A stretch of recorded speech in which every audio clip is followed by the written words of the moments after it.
नमस्कार and welcome to curiously education. दोस्तों, मैं हूं Prashant Mawani. I hope you are doing good. आज 16 मार्च 2022 है। आज सबसे पहले हम बात करने वाले हैं ऑटो पीएलआई के बारे में। पीएलआई यानी कि प्रोडक्शन लिंक्ड इंसेंटिव स्कीम।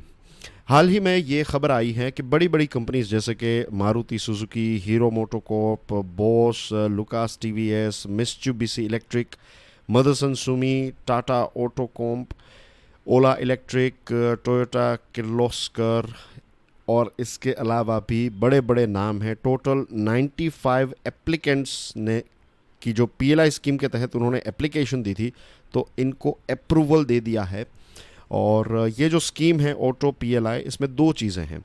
एक जो है ये ऑटोमोबाइल यानी कि वो कार्स और टू व्हीलर्स और मोटरसाइकिल्स, थ्री व्हीलर्स पैदा करेंगे, और दिस इज़ फर्स्ट पार्ट। और सेकंड जो कैटेगरी है वो है कंपोनेंट कंपनीज, ऑटो कंपोनेंट यानी कि स्पेयर पार्ट्स बनाएंगे।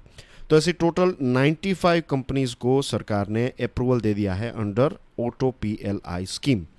सरकार ने टारगेट ये रखा था कि आने वाले 5 सालों के अंदर अलग अलग कंपनीज जो हैं वो टोटल 42,500 करोड़ रुपीस भारत में इन्वेस्ट करेगी।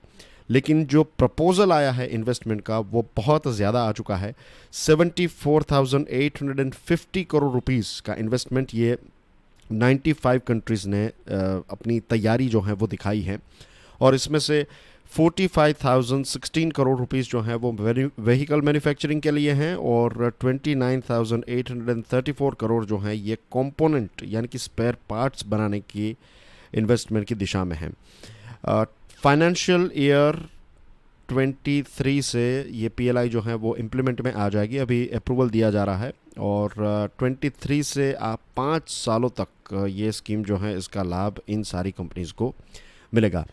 हेवी इंडस्ट्री के मिनिस्टर महेंद्र नाथ पांडे साहब ने बताया कि this is a reflection of ease of doing business that has been ushered due to initiatives of the present government. के जो प्रेजेंट गवर्नमेंट है नरेंद्र मोदी सरकार का, जो ईज़ ऑफ डूइंग बिजनेस को लेकर जो एक वादा है, एक सीरियसनेस है, वो इसमें हमें नज़र आती है। और पांडे साहब ने ये भी बताया कि 10 फॉरेन कंपनीज हैं जिन्होंने इस पर्टिकुलर स्कीम में इन्वेस्टमेंट का प्रपोजल जो है वो सबमिट किया है। इसके साथ आत्मनिर्भर भारत को लेकर उन्होंने जो पॉइंट्स बताए हैं ये आपके लिए इम्पोर्टेंट है। द विजन ऑफ आत्मनिर्भर Bharat and the progress towards it hinges on India's plan. Bharat का क्या प्लान है? भारत का ये प्लान है कि हमारे देश के जो स्किल्ड मैन पावर हैं उनको एक तो जॉब्स मिले, और दूसरी चीज़ कि भारत जो है वो ग्लोबल मैन्युफैक्चरिंग हब का एक इम्पोर्टेंट पार्ट बने। तो ये दोनों चीज़ें जो हैं वो आत्मनिर्भर भारत का एक इम्पोर्टेंट प्लान है।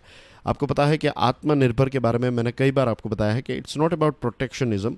फाइनेंस मिनिस्टर निर्मला सीतारमण जी ने कुछ दिनों पहले बताया था कि आत्मनिर्भर भारत जो है उसमें हम वे सारे कंपोनेंट्स, वे सारी चीज़ें जो हम हमारे देश में पैदा कर सकते हैं तो उनको यहाँ पैदा करेंगे, और फॉरेन से आने वाली चीज़ें जो हैं उनके ऊपर इंपोर्ट ड्यूटी ज़्यादा रखी जाएगी। तो एक प्रकार का डोमेस्टिक मैन्युफैक्चरर को प्रोटेक्शन मिलेगा। तो ज़्यादा भारत के प्रोडक्ट्स जो हैं उनका इस्तेमाल लोकल कंपनीज करेगी। और इसी के साथ साथ दूसरा जो प्लान है वो ये है, आप पॉइंट नंबर 2 कह सकते हैं कि स्किल्ड मैन पावर को अपॉर्चुनिटी मिलेगी, और ग्लोबल मैन्युफैक्चरिंग हब में भारत जो है वो ग्लोबल सप्लाई चेन या फिर वैल्यू चेन में अपने आप को इंटीग्रेट करना चाहता है।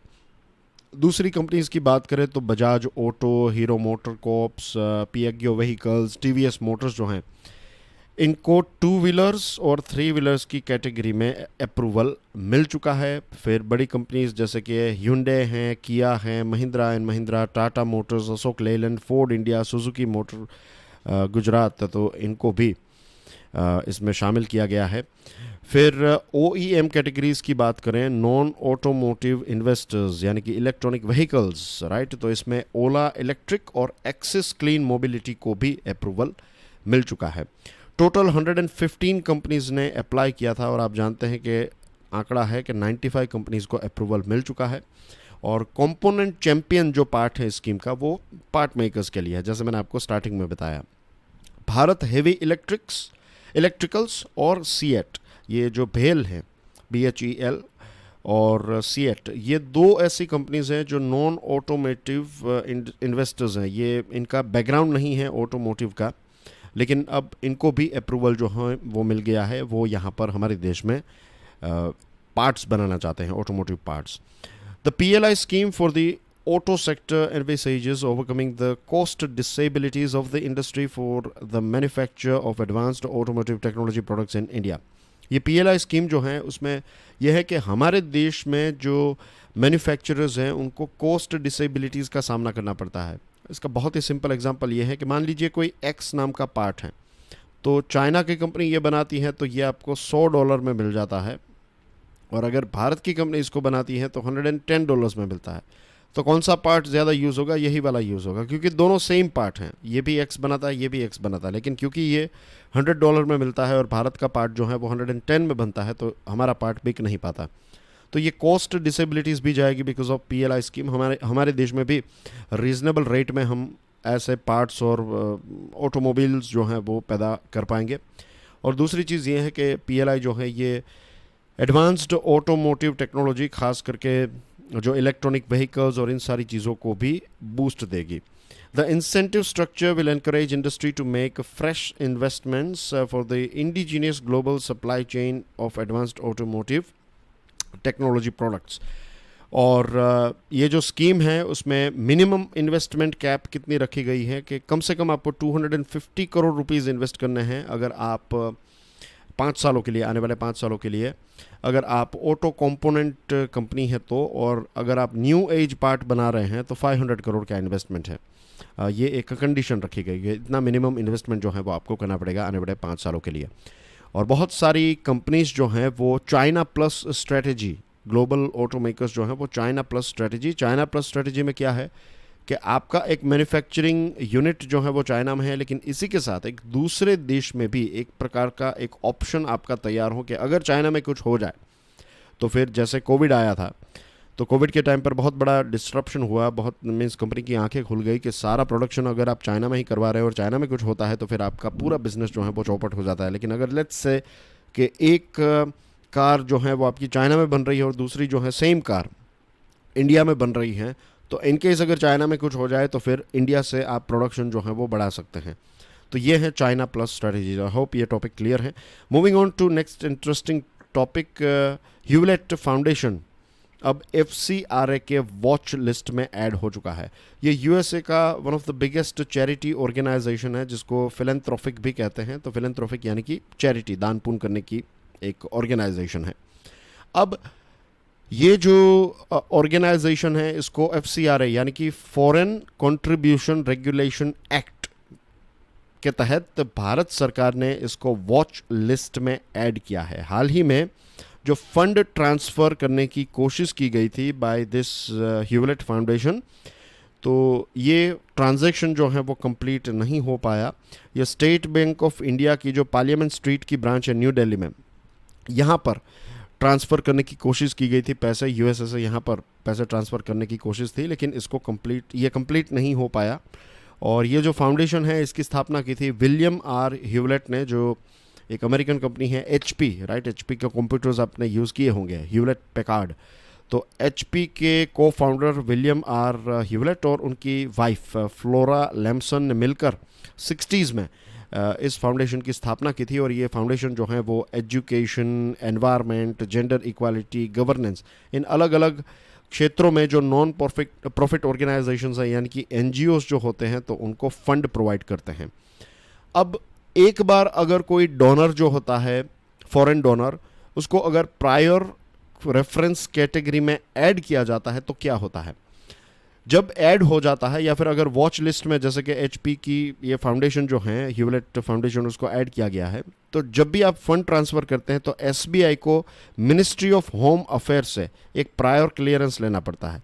अगर होम अफेयर्स यानी कि होम मिनिस्ट्री, गृह मंत्रालय परमिशन देगी तभी ये ट्रांजैक्शन कंप्लीट होंगे, वरना ये ट्रांजैक्शन कंप्लीट नहीं होंगे, आप पैसे ट्रांसफ़र नहीं कर पाएंगे।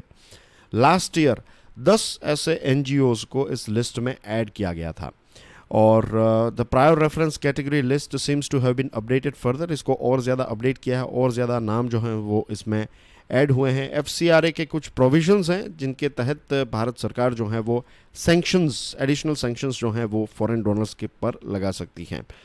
अब ऐसा क्यों किया जाता है? भारत सरकार जो है, बाहर से पैसा आ रहा है, यहाँ की एनजीओज उनको यूज़ करेंगे तो हमारी इकोनॉमी में ही ऐड होगा, लेकिन भारत सरकार ऐसा क्यों करती है? क्यों एक प्रकार के सैंक्शंस लगाती है? उसके पीछे रीज़न ये है कि कई बार ऐसा होता है कि ये चैरिटी के नाम पर एक्टिविज्म किया जाता है, लॉबिंग किया जाता है। तो ऐसी चीज़ें ना हो, ऐसी चीज़ों को रोकने के लिए सरकार जो है वो सैंक्शंस लगाती हैं। अब एनजीओ, कुछ एनजीओज जो हैं उनका कहना यह है कि एक बेंगलोर में नॉन प्रॉफिट ऑर्गेनाइजेशन है, एनजीओ हैं, और एक दिल्ली बेस्ड थिंक टैंक है। ये दो अलग अलग एनजीओज को, या फिर एक एनजीओ और एक थिंक टैंक को ह्यूलेट फाउंडेशन पैसे देने वाला था, और ये फ्रीडम ऑफ एक्सप्रेशन और accessibility through internet and digital technologies के क्षेत्र में ये दोनों काम करते हैं। लेकिन सरकार को लगा होगा कि ये लॉबिंग कर रहे हैं या फिर कुछ गलत चीज़ें कर रहे हैं, इसलिए सरकार ने इन पर एक प्रकार का सैंक्शन लगाया है। एक और चीज़ है, एफसीआरए के तहत अब ये भी रूल है कि अगर आपको फॉरेन से पैसे, फंड जो हैं वो मंगवाना है या फिर फंड रिसीव करना है, तो आपको एक एसबीआई की जो दिल्ली ब्रांच है, यहाँ पर आपको एक अकाउंट मेंटेन करना पड़ेगा, और इसी अकाउंट में पैसे आएंगे और फिर यहाँ से पैसे जो है वो डिस्ट्रीब्यूट हो सकते हैं। एफसीआरए में सितंबर 2020 में एक अमेंडमेंट किया गया था और काफ़ी डिबेट हुई। कुछ छोटी छोटी एनजीओज़ ने ये कहा कि इस अमेंडमेंट की वजह से उनको टाइम पर पैसा नहीं मिलते हैं और उनका काम जो है वो प्रॉपरली नहीं हो पाता है, वगैरह वगैरह। लेकिन जैसे मैंने आपको बताया कि अगर पैसों का मिसयूज़ हो रहा है, फॉरेन डोनेशन आ रहा है और फिर इसका इस्तेमाल लॉबिंग के लिए किया जाता है, एक्टिविज़म के लिए किया जाता है, भारत सरकार के खिलाफ कुछ कार्य करने के लिए किया जाता है, तो भारत सरकार इसके ऊपर ऑफ कोर्स बैन लगाएगी। इमरजेंसी एरा में इसकी स्थापना हुई थी इस एफसीआरए की, और मेन लक्ष्य एफसीआरए का यही है कि जो फॉरेन का एक हाथ है वो हमारे देश के पॉलिटिक्स और पार्लियामेंट्री इंस्टीट्यूशंस को अंडरमाइन ना करें, कि पार्लियामेंट ने कुछ डिसीजन लिया फिर लॉबिंग और इन सारी चीज़ों से हमारे देश में विरोध होता रहे, तो ऐसी चीज़ें ना हो, इसको रोकने के लिए एफसीआरए एक बहुत ही इंपॉर्टेंट रोल प्ले करता है। Moving on to next topic, mobile broadband users का आंकड़ा अगर हम देखें तो पिछले 5 सालों में हमारे देश में मोबाइल ब्रॉडबैंड सब्सक्राइबर्स का आंकड़ा जो है वो डबल हो चुका है। 5 साल पहले 345 मिलियन मोबाइल यूज़र्स थे, मोबाइल ब्रॉडबैंड यूज़र्स। तो बेसिकली आप कह सकते हैं कि 4G स्मार्टफोन यूज़ करने वाले लोग जो हैं वो 345 मिलियन थे। अब 2021 में ये 765 हो चुका है, राइट, लगभग डबल से भी ज़्यादा हो चुका है। और एवरेज एक व्यक्ति जो हैं हमारे देश में 2021 में एक महीने में 17 GB जितना डेटा जो है वो पर मंथ कंज्यूम करता है। और इंडिया ने दुनिया में सबसे ज़्यादा हाईएस्ट ग्रोथ मोबाइल ब्रॉडबैंड में रजिस्टर किया है। 4G मोबाइल डेटा की बात करें तो 31% जितना राइज 2021 में देखने को मिला। और ये रिपोर्ट निकालता है नोकिया, इसका नाम है mobile broadband index report 2022। Mobile broadband ecosystem जो है वो एक बहुत ही इंपॉर्टेंट रोल प्ले करता है। आने वाले समय में जब 5G स्पेक्ट्रम का ऑक्शन होगा और इसका कॉमर्शियल लॉन्च जब होगा, तो हमारे देश में इंडस्ट्री 4.0, स्मार्ट सिटीज़ के लिए और ओवरऑल डिजिटल इकोनॉमी को एक बहुत बड़ा बूस्ट मिलेगा। रिपोर्ट ने यह भी कहा कि 40 मिलियन जितने सब्सक्राइबर्स जो हैं वो 4G सर्विस में अपग्रेड हुए 2021 में, और डिजिटाइजेशन जो है वो एक्सपांड होता जा रहा है। 4G भी एक्सपांड होगा आने वाले समय में, 5G भी एक्सपांड होगा। हमारे देश में 160 मिलियन जितने स्मार्टफोन्स जो हैं उनको इंपोर्ट किया गया, और 30 मिलियन जितने 5G डिवाइसेस को 2021 में इंपोर्ट किया गया। और इसी के साथ जब यूज़र्स इसका इस्तेमाल करते हैं तो डेटा कंजम्पशन भी बढ़ता है। हर एक क्षेत्र में एक डेवलपमेंट हमें देखने को मिलता है, ओवरऑल इकोनॉमी को एक बूस्ट देखने को मिलता है। और 5G सर्विसेज की वजह से आने वाले 5 सालों में 2030 तक अगर हम देखें, आने वाले 5 सालों में 164% जितना ग्रोथ होगा, कंपाउंड एनुअल ग्रोथ रेट इतना रहेगा।